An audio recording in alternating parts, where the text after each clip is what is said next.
Seriously আজকালকার টাইমে মানে গরিব হলে তার কোনো বিচার হয় না। আজকের এই ঘটনা এটা, এই যে মহিলার ফটোটা দেখছেন, একটা বাচ্চাকে জুতো পেটা করেছে। কারণ মহিলা বড়লোক, ব্র্যান্ডেড ড্রেস পরা, ব্র্যান্ডেড গাড়ি নিয়ে রাস্তায় দাঁড়িয়ে আছে, আর বাচ্চাটির ধূপকাঠি সেল করার জন্য 10 টাকার জাস্ট জানলায় নক করেছে দুবার। তো ওনার গাড়ি মনে হচ্ছে ক্ষয়ে গেছে, গাড়ির থেকে নেমে বাচ্চাটাকে জুতো খুলে পিটিয়েছে। তো কিছু লোক দেখে ছুটে এসেছিল বাচ্চাটাকে বাঁচাতে। তারপরে ওখানে ঝামেলার সৃষ্টি হয়, মহিলাকে নিয়ে পুলিশের কাছে যাওয়া হয়।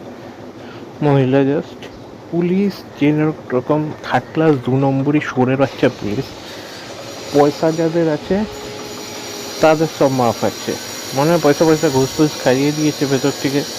পুলিশ বলছে ঠিক আছে আপনি ক্ষমা চেয়ে চলে যান। নর্মাল কোনো মানুষ হলে তাকে মার ধর, অ্যারেস্ট করা, জুতো পেটা করা, 3rd ডিগ্রি সব কিছু দিত। কিন্তু এই টাইপের মানে বড় লোক আছে, পয়সা দেখেছে, পয়সা খেয়ে নিচ্ছে। পুলিশের ভাই একটাই কাজ, ঘুষ খাও ঘুষ খাও। পুলিশ তুমি যতই মারো তোমার টাকা মাইনে 100 মারো। পুলিশের দিয়ে বেশি ঘুষখোর জানোয়ার হয় না। যেই পার্টি যখন থাকবে তার ওই জুতো চাটবে, সোজা কথা। পুলিশের কোনো দম নাই। নর্মাল যারা সাধারণ মানুষ হয় তাদেরকে ধরে পেটাও, এটুকুই কাজ পুলিশের, আর কোনো কাজ নেই ভাই। আর ঘুষ খাও বড় লোকদের থেকে। আর সমস্ত রকম, কেউ চুরি করলে, মানে আজকালকার টাইমে যদি কারো পকেটমারি হয়, পুলিশ জাস্ট, কেউ যদি এফআইআর করতে যায় বা ডায়েরি লেখাতে, তাকে বলবে যা ভাই চা নিয়ে আয়, যা সিগারেট নিয়ে আয়।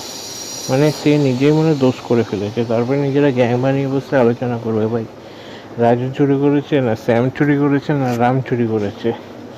তারপরে পকেট মারের খোঁজ করা হবে, তার থেকে সালা ভাগ নেবে। যার পকেট মার হলো তাকে কিছু ফেরত দেবে না, উল্টে যে গেছে সে 50 টাকা সিগারেট খাওয়াও, চা খাওয়াও, ঘুষ খাও, জাস্ট এইটুকু। তো বড় লোকদের আজকাল সব দোষের মাফি আছে, গরিবরা ভাই মার খেয়ে যাও, পুলিশ কোনো কিছু করবে না। ওরা চান্স পেলে গরিবদের আরও কিছু ক্ষতি করবে, ঘুষ খাবে, মারবে, ধরবে। আর বড় লোকদের কোনো দোষই নেই, তাও ক্ষমা চাইতে বলেছে, এটাই অনেক। পুলিশ উদ্ধার করে দিয়েছে। আমার তো মনে হয় বাচ্চাটাকে বাঁচানোর বদলে মহিলাটাকে বাঁচালো। 1 নম্বরে ফালতু লোকজন। আর বড় লোকরা যাদের পয়সা থাকে নিজেদের কি মনে করে এই শোরের বাচ্চা মেয়েগুলোকে জুতো খুলে কেলানো উচিত বাচ্চাকে মারার বদলে।